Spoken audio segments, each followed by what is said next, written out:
Good morning, everyone. This is the first of 3 sessions on reaction engineering, all of this room. And this one is focused on processes. My name is Kerry Dooley from Louisiana State. My session co-chair is John Kuhn over there from the University of South Florida. Looks like we have a good turnout today, and I want to go ahead and get started right away with our keynote speaker, who is Linda Broadbelt from Northwestern University, and who's going to be talking to us about catalytic reaction pathways. All right, thank you very much. Thank you for the invitation to speak. So I am going to tell you about 2 different stories today where we're using reaction path analysis in order to understand and design pathways for reacting systems. There is some catalysis in here, but you'll have to bear with me through halfway through the talk, and we'll get to where we're going to introduce catalysis. But in the first part of the talk, we're going to talk about pyrolysis chemistry. And so in this case, we're interested in the pyrolytic conversion of biomass and thinking about converting biomass to fuels and chemicals. So this is part of the National Advanced Biofuels Consortium that involves a number of industrial and academic and national lab partners. And our role is really to understand the decomposition of biomass components under pyrolysis conditions and try to manipulate that product distribution for in process design. And so really our role was that there was a large group of people that were looking at different technologies, pyrolysis being one of those, and we wanted to be able to use process design models in order to do economic analysis, in order to down select various technologies and move forward with the most promising. And so fast pyrolysis was one of those. And the state of the design models, process design models, was quite limited in the sense of the kinetic detail that was available for designing, using a kinetic model in a process design. So the status was that there were what you might refer to as lumped models. So biomass decomposes into product classes, very broad product classes, with rate constants that have temperature dependence. But if you were to take this model and try to extrapolate it to individual species, so if we really care about what is in that fuel or chemical mix and try to predict what we might get in terms of individual product yields, the extrapolation potential is very poor. So that's where we came in of wanting to get a mechanistic basis for describing biomass conversion under pyrolysis. So as you are well aware, there are 3 main components of biomass, cellulose, lignin, and hemicellulose, which have various compositions, contributions depending on the biomass source. And so, of course, we would love to put together a conversion model of a biomass mixture, all 3 components. But even lignin is a challenge just to understand what the initial structure is, not to mention trying to decompose it and predict what the products are formed from it. So what I'm going to tell you about today is the one we tackled first, which is cellulose. So at least it's a regular repeat unit, so we know exactly what the initial structure looks like, and now we're going to predict how it decomposes. So we'll start with cellulose. And there's some history then of creating kinetic models in order to describe the decomposition of cellulose. So walking through historically here, starting on the upper left, what you can generally see is that they're getting more and more detailed. So they're adding more species and adding more reactions. And in particular, there's a nice model from the Ramsey group where they looked at cellulose decomposition. So this was about when we started this work of decomposing. And finally, you see some individual molecules here. So at least they are reporting the formation of individual molecules, not just product classes. And in particular, levoglucosan is one of the major, that's basically the monomer of cellulose, and so they predict that as well as a number of different products. However, you can also see that these are stoichiometric coefficients, and so those are assigned for particular conditions. If we want to take this model and then use it at other conditions, then we have to change those stoichiometric coefficients. So this is basically what we wanted to improve upon. Fortunately, as part of NABC, we had a collaborator who was thinking very much like we were. That is, well, if we want to understand pyrolysis chemistry, we have to understand all the different species and predict all the different pathways to various species. But we need experimental data of the same caliber in order to validate the model and test its predictions. And so Brent Shanks at Iowa State was looking at this from an experimental point of view and said, we really need to understand speciation. And so once we got together, we felt like we were thinking similarly and began to then collaborate on the experimental and modeling side. This is the kind of data that Brent's group collects. So this would be an example, I think this is 500 degrees C, of all of the different products under micropyrolysis conditions. So this is very fast pyrolysis, small samples. And you can see the various products that are formed.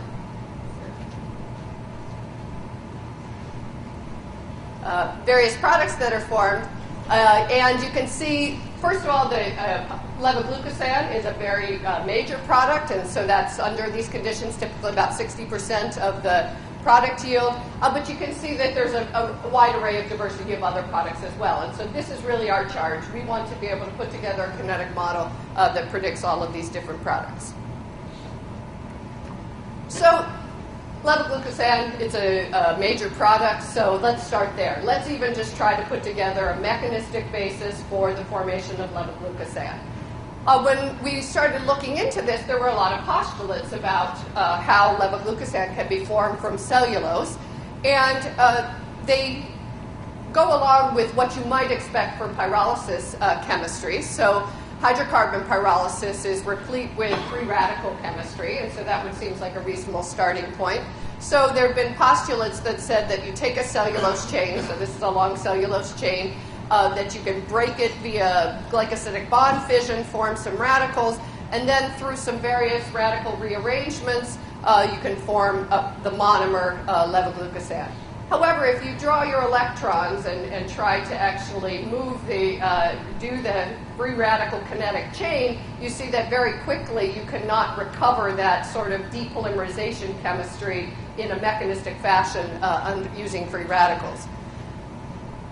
Cellulose pyrolysis is also plagued by effects from salts, so that made postulates come forth related to that perhaps it's ions that are at play, and so you could also similarly try to draw some mechanisms that involve the ions and lead to the formation of levoglucosan. So we spent some time trying both of these. Kinetically, they cannot recover the high yields of levoglucosan on the timescales of the products that Brent observed.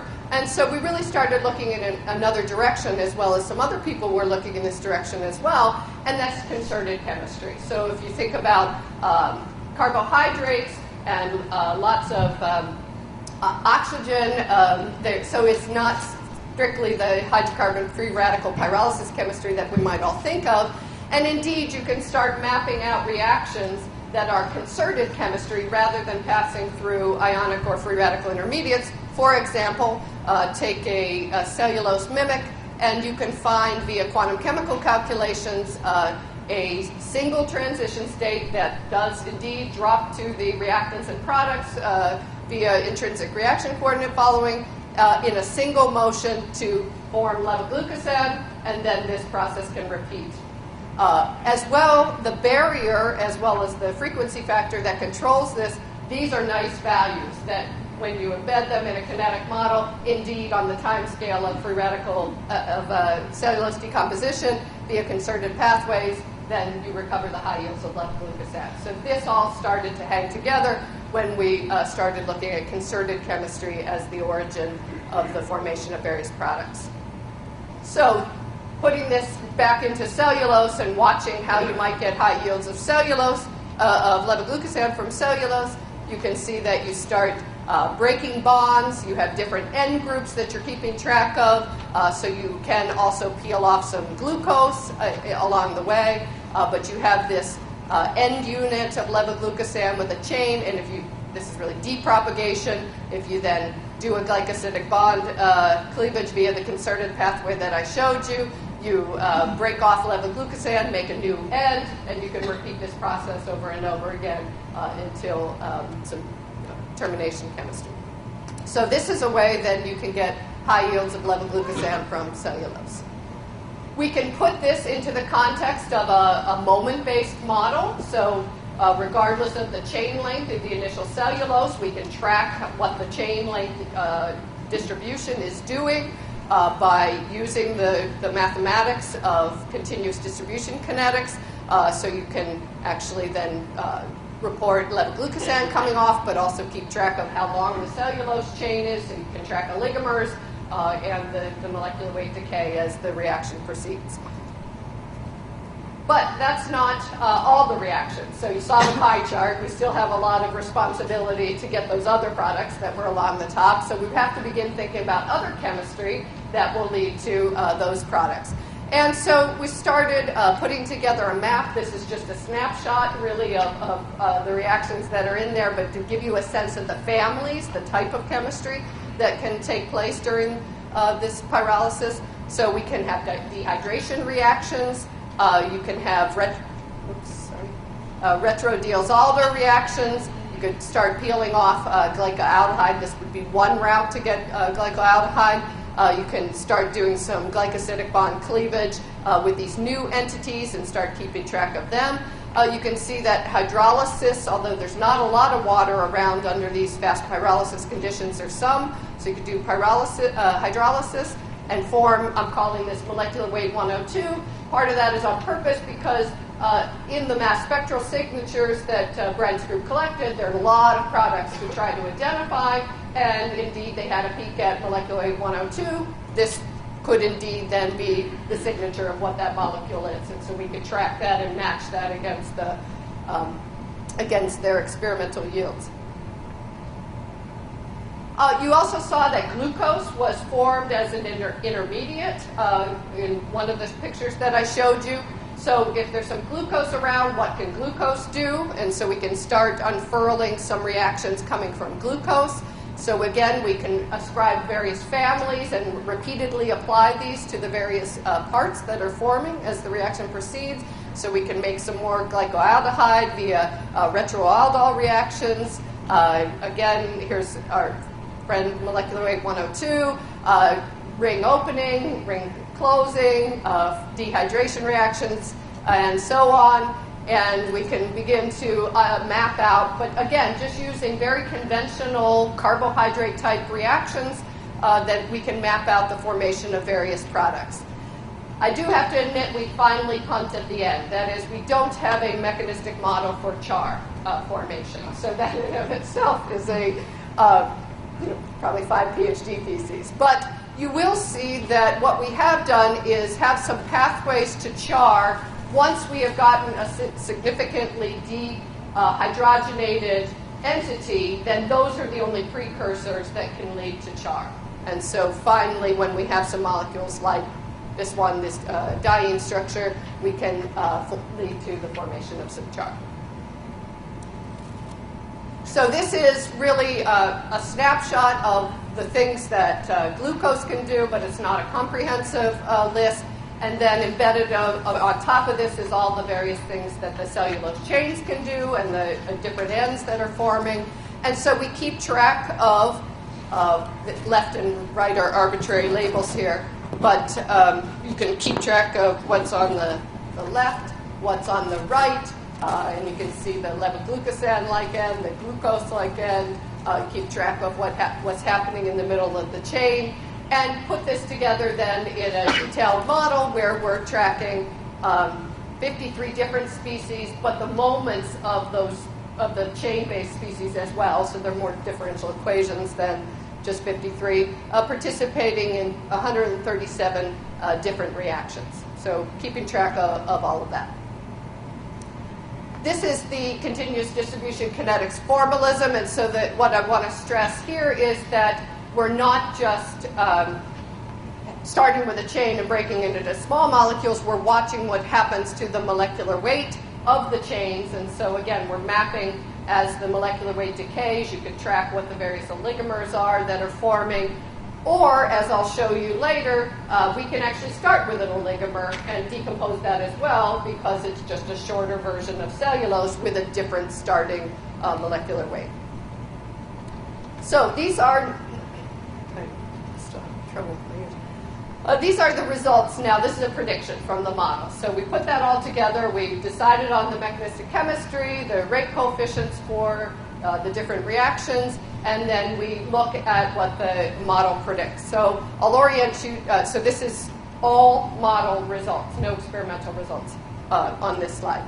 So first of all, we have the product yield as a function of time. Levoglucosan is on this right axis because its scale is so much greater. So you see that levoglucosan forms very quickly. And if you remember the pie chart, it was around 58%. So this is in good agreement with the percentage yield. You also see that there are a wide variety of products that we're tracking. I'll also point out that the micropyrolysis experimental results, so the pie chart that we saw, that's an endpoint measurement only. So they're not dynamic measurements. We're not getting points as a function of time.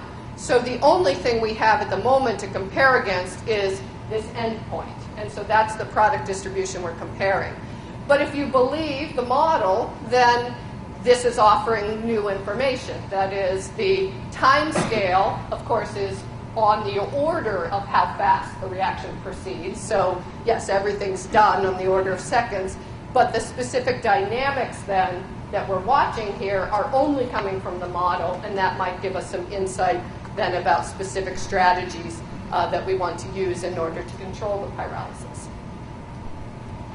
So I will then show you some comparison with experimental results. So again, this is just at the end point because that's what's being measured. So we look at the final product distribution. So of course, we have to get levoglucosan right. And what I'm showing you here is the effective temperature on the product distribution. And very clearly from both experiment and the model, the yield of levoglucosan drops as the temperature goes up. And so that's nicely captured by the model and fairly well quantitatively. I'm showing you some of the other products and even showing you some of the places where we can improve the model. So, for example, this is a small product yield, glycoaldehyde. You can see the scale is much different, of course, than the levoglucosan.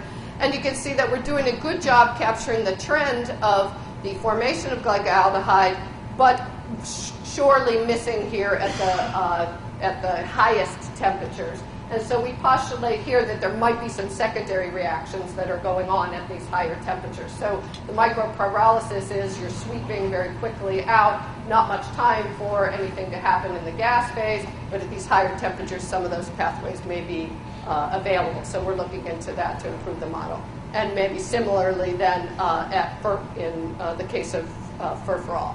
But in general, we're able to capture the trends of these products and some others that are available in the paper that show that we're able to capture it as a function of temperature.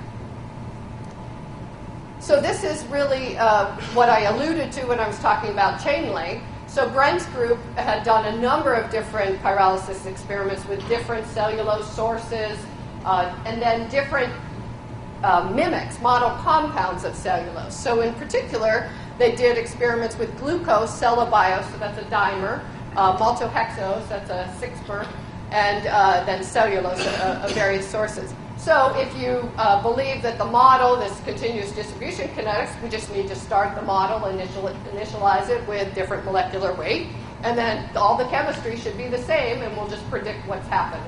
So that's what I'm showing you here. So we have a glucose model embedded in the cellulose model, and you can see if we look at the levoglucosan yield, then you can see that we very nicely capture the dependence of levoglucosan formation on the initial molecular weight. And so this is no tuning, just a pure prediction. Just change the initial conditions. This is what we get. Looking at another product, so 5-hydroxymethylfurfural has a lot of interest as a product, and so you can see that we can also capture the trend for the dependence of 5-HMF yield on the different initial molecular weight. Furfural, we're getting the trend right, not the absolute magnitude, so we need to work on that. And then in general, the char yield, so even though we finally have these yields based on the diene type structures to form char, the model still does a good job of predicting the decline in char formation when cellulose is used compared to glucose. So we're happy with this. Okay, so this is where some catalysis starts. So the inorganic salts that are resident in biomass have a strong effect on the conversion. So what I showed you up to this point is all clean feedstock, so no salts at all. But Brent then started an experimental campaign looking at the effect of the addition, the purposeful addition of salts, on the product distribution. And so this is more some of our, Brent's work is published, but some of our current modeling work is, can we capture the effect of the inorganic salts in the context of our mechanistic model? And so just to give you a sense of some of the things that happen, the green is neat cellulose, and then purple and red are various amounts of addition of sodium chloride. And you can see that the effect on levo-glucosandiol is quite dramatic. So when you have salts present, even very tiny amounts, the levo-glucosandiol drops quite significantly. And then you have a commensurate increase in some of the other products, some of the smaller ones, glycoaldehyde, formic acid, and then some minor changes here. So we wanted to begin incorporating this effect into our mechanistic model. Well, the rate constant burden is going to be very big here. So we have to now figure out what the effect of the sodium is on all the various reaction pathways that we have already resonant in the model. Some of the work from Mark Nimlos' group provided some quick inspiration for, can we even just do a quick analysis using the mechanistic model in order to capture the effect of salt. So they had looked at a small molecule, ethanol, and looked at how did sodium affect the dehydration chemistry. If you remember, dehydration was one of the families that we had that was prolific in the model. And they found that, using quantum chemical calculations, that when the dehydration chemistry was mediated by the presence of a sodium ion, then the barrier dropped quite significantly. Not much change in the frequency factor, so overall there would be a hastening, an acceleration of the rate. So what we did was, well, let's just take our model. We don't have any detailed numbers for molecules that are in our model, but let's just lower dehydration by 10 kcals and see what effect that has. Can we just explain the changes in the product distribution by something as simple as this? And so if you just simply lower dehydration activation energies by 10 kcals per mole and then just rerun the model, you can see that the effect is captured quite nicely. So the levo-glucosandiol drops, and the glycoaldehyde and HMF yields increase. And so that's exactly what you saw in the experimental bar chart on the previous slide. So this gave us some, first of all, you might try to just advertise the model, that it allows you to do some what-if scenarios of, well, what happens if you do this. But now let's try to really get the details of what the sodium ion is doing in terms of affecting the various reaction pathways in the context of cellulose. And so that's where we are now. So we're looking at a variety of different dehydration reactions. You can see that even just for glucose dehydrating, there are all these different positions where it can dehydrate, so you have to begin to look at that. So we can map those out using quantum chemistry. We can then add sodium and see what effect that has on the rate constant. So these are some early results that we have, just to give you a glimpse of, well, does sodium affect the chemistry in the same way that the Nimlos group saw it for the ethanol? And the answer is yes, in general. So we're looking at the ratio of K with sodium, so a rate constant with sodium compared to if no sodium is present, and so 1 would be the baseline. And you can see that various rate constants are affected to various degrees, with about a factor of 10 being the maximum. Interestingly, though, you see it does affect it to different degrees. So it's not as simple as everybody being lowered by 10 kcals per mole, perhaps, but this also gives you some confidence that the product distributions, you're not seeing different products when sodium is present. You're seeing different amounts of different products. And so just by simply having some different effect of sodium on different pathways that could be rationalized. So this looks promising. So that's where we are with respect to this story. And so just finish it and say that hope what I've shown you is that we put together the first mechanistically based model of cellulose decomposition and really can think about classic reaction families that underlie the formation of all the products that Brent Root so elegantly measures, and begin to predict that as a function of reaction conditions, temperature, and then moving to the addition of salts. We are, I guess just to give you a little bit of a preview, we are working on lignin and hemicellulose, but as I alluded to, you have to build the lignin structure first. And so that's what we're starting with, using some methods actually from Klein and Burke many years back based on stochastic creation of different molecules that match probability density functions. And so we've got our library of lignin molecules, and now we have to react. Okay, so that was the high temperature, high thermochemical conversion of biomass. Another part of my group is interested in a different regime in processing space, and that is looking at this arena where we're trying to transition from processes that would be traditionally chemical or thermochemical and try to migrate them to biocatalytic space. So here I told you about something in this regime, a bio-based feedstock, but thermochemical chemical processing. Now let's try to move over here and see if we can use enzymatic catalysis to do many of the things that we are doing in chemical and thermochemical space. So we're still going to use reaction networks as the guiding map here in terms of trying to understand pathways to get from some source to some product of interest. We're still going to have reactions and reactions families that are connecting them. We'll need rate constants, we'll need thermodynamic parameters, but we're going to look at the biochemical arena. So some of you might remember that we, for a long time, have used the concept of automated generation of reaction networks. So instead of someone having to write out by hand all of the different reactions and all the possibilities, and when you get to tens of thousands of reactions, you certainly would have made a mistake by that point, let's let the computer do it instead. So we have, for a number of different chemistries, used the idea that the computer just needs to know the reactants and then some types. So if you think about the pyrolysis example, it would need to know about dehydration, Diels-Alder, retroaldol, etc., and simply then automatically apply those reaction types to a number of different species, and that's how the complexity of the reaction network unfurls.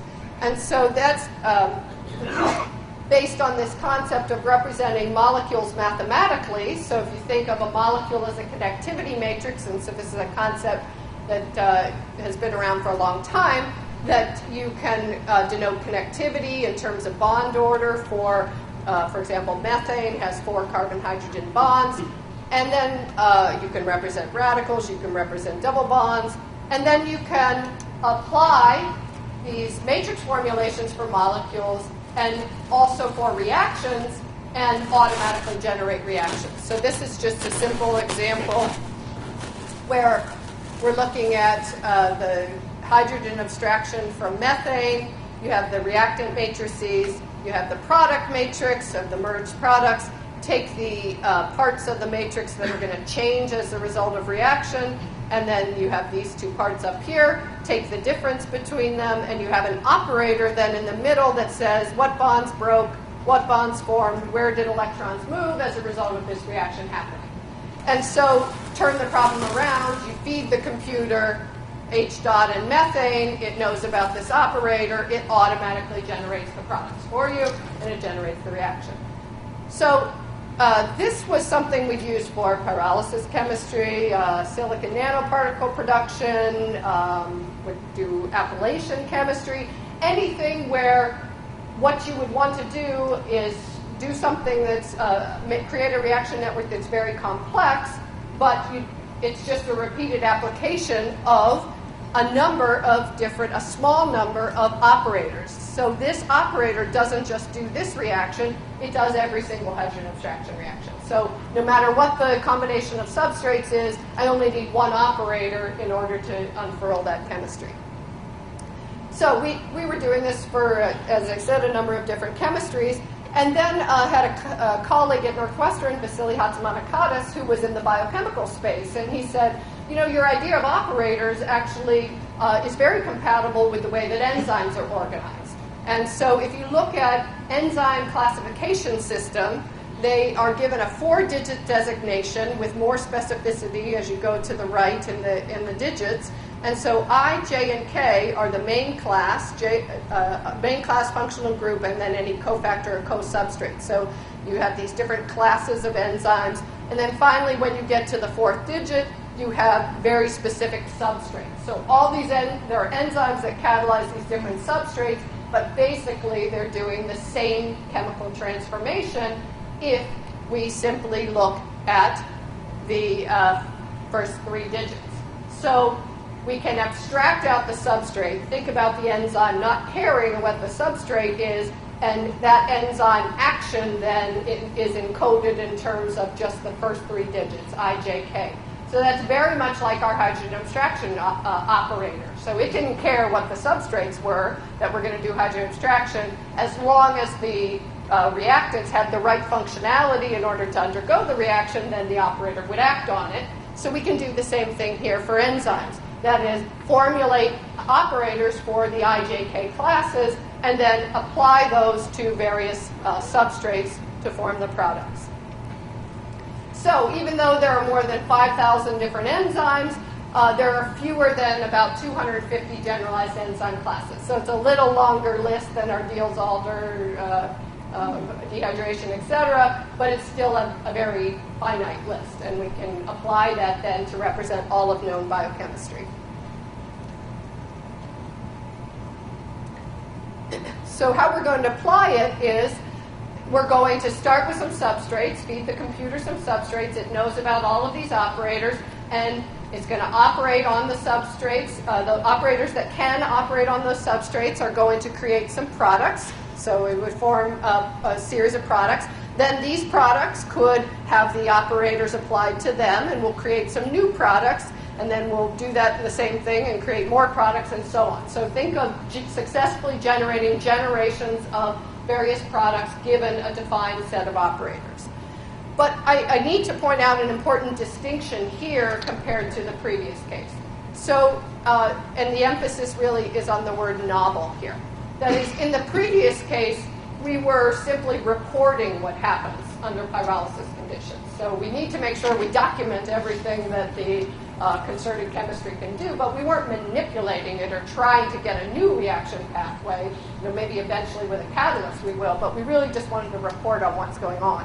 Here, we're going to use these reaction networks to design a way to get to a particular product, and we're going to then have to come up with enzymes that will do the various reactions.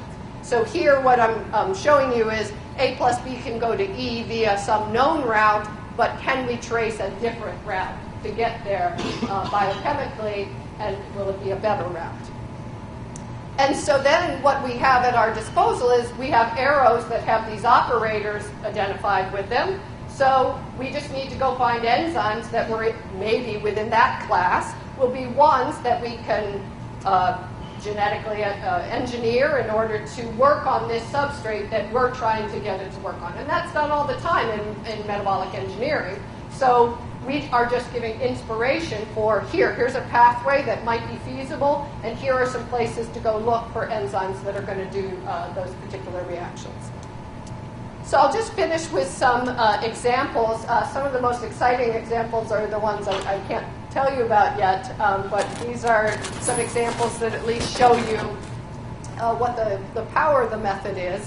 So imagine that we want to come up with a new route to get to one of the aromatic amino acids, tryptophan. So we'll go into the biochemical literature, and there are well-defined pathways to get to tryptophan from points in metabolism. So here's some starting points. We know the enzyme actions that are along the pathway. So we're going to just simply have 12 operators. So 12 operators that encode the actions of the known enzymes to get from here to here. We're going to give the computer some input molecules and these actions, and then just turn it loose and see what we get. Well, certainly, if we've done our job, we're going to get this pathway. So that'll be at least one pathway that'll come out of the analysis. So I'm going to show you results from here. Chorus mate looking forward. And so one of these red dots is chorus mate, and one of these red dots is tryptophan. And in general, you should look at this and say, great, we have lots of pathways that are possible. So we certainly have one pathway that we already knew about. That's that one. And then there are other pathways to get to that same red dot tryptophan. And so that is the intention of the method. That is, give possibilities, give lots of possibilities that then we can decide are any of them any good. So how are we going to start to look at this output? This is just the contrast view of, so that's the pathway that I showed you, the 12-step pathway in this network view, just so you can see the density contrast. But how are we going to look at this? So one way that we started looking at it, and this I'll say is where we've gotten the most business, I guess, in terms of applying this to real problems, is can we take one of the molecules that we might be interested in, and someone already makes it via a thermochemical chemical route. So if you remember my matrix, our map, we're going to try to migrate down to the biocatalytic renewable-based quadrant. And so this is one of those molecules, 7-carboxyindole. It was in the tryptophan output. And here are some ways that we could get to 7-carboxyindole from chorus mate. So I'll just show you some of the pathways that were embedded in that sea of blue lines there. And just to point out that you know what the IJK actions are that encoded each of the arrows. So again, you can start looking for, if this is not a reaction known in metabolism, you can start looking for then enzymes embedded in these classes that might do this novel reaction that we're proposing here. But this is really the challenge, and so I always say we're looking for great ideas in other ways to screen, but this is a current list that we use. So obviously we had lots of possibilities, but as I said, are any of them any good? We have to start screening among them to look at the ones that would be most appealing for someone to actually go in and engineer in an organism and get that to work. So here we have a hierarchy of screening. We use, so for example, we use pathway length. Shorter is not necessarily better, but that might be one way to take 25-step pathways that no one is ever going to want to engineer and only look at those that are 10 steps long. So we can screen on that. We also could look at fewest novel intermediates. That is, cells like certain molecules. So we might want to have more things that cells recognize in order to make sure the pathways are going to be more feasible. We can screen according to thermodynamics. Thermodynamics is not kinetics, but at least if we're going way too far uphill, then that might be one that would say not a good idea. You can embed these novel pathways in metabolic models of organisms. So you can implement these new reactions within the context of all the reactions that the organism already uses and see if you're going to make any of the products. So use metabolic flux analysis to say, if I feed it this substrate, will I even make, under steady state conditions, any of the molecule I'm interested in? This is work, actually, that's more through IAC, the EFRC, that Chris Marshall directs. It's looking at using protein docking in order to say, well, of all the possible enzymes, can we get it to work? And then maybe could we even make a traditional catalyst to do the same thing? But I won't talk about that work today. So we'll just finish with saying that we use this methodology to get at novel pathways. And I didn't mention this, but we even can get at some novel molecules. So you can test that set of molecules against the Beilstein registry, the Chem Abstracts registry, the Kyoto Encyclopedia of Genes and Genomes, all the databases that record molecules. And indeed, you might come up with some that so far have not been reported. So you could even use this as a way for drug discovery or other discovery tools for finding new molecules. I didn't talk about this in particular, but this one is new routes to bioavailable species. So think of this as getting around someone's patent. So that is, someone already makes the molecule biochemically, but another company can't practice that technology, so we can come up with new pathways to do it still biochemically, but using a different route. And then finally, this is the story that I really did tell you about, which is trying to get from down here over into the biocatalytic space by coming up with biochemical routes to existing chemicals. And as I said, this is really where we're getting the most interest of trying to take conventional, maybe high temperature, high pressure type syntheses and migrate them into biocatalytic conditions. So we'll just finish with the collaborators and funding, acknowledge them. So this is part of the National Advanced Biofuels Consortium. These are students and postdocs who were involved in the work that I did talk about today, and then NSF for funding the last part, and particularly acknowledge Vasily Hatzman.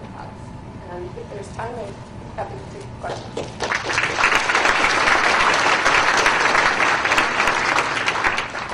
A couple of quick ones. My co-chair would like to.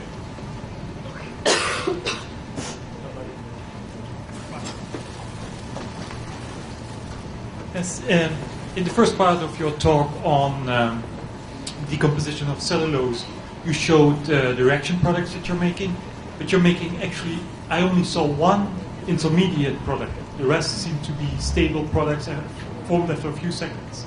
Yes, so some of it's based on volatility, and so this is a semi-batch reactor, so it's a melt phase, and then there's a high sweep rate, and so many of the products are swept out. So that's partially why they don't react, is because they just don't have the opportunity to do so. However, at the higher temperatures, some of those products may indeed be undergoing secondary reactions, which is what I mentioned in the mismatch for the product yield for some of the products. And so in that case, we have to introduce secondary reactions. But at the moment, we based it on volatility.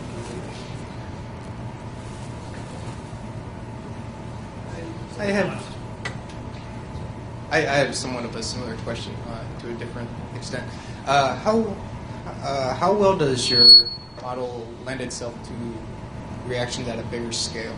You were saying that these were carried under a micro reactor. So as you increase the mass or the scale of the system, I would expect secondary reactions to have a higher tendency of occurring. Do you know if does it lend itself to larger scale reactions? So in some cases, there's also the issue of heat and mass transfer limitations. So in this case, under micropyrolysis conditions, we're at conditions where heat and mass transfer limitations are not a problem. And so this would be the intrinsic kinetic portion that you could embed that in a reactor scale model that does take into account heat and mass transfer limitations, and then whether there'd be any secondary reactions. So those would all have to be put together, but under these conditions. Okay, let's move on. Our next speaker is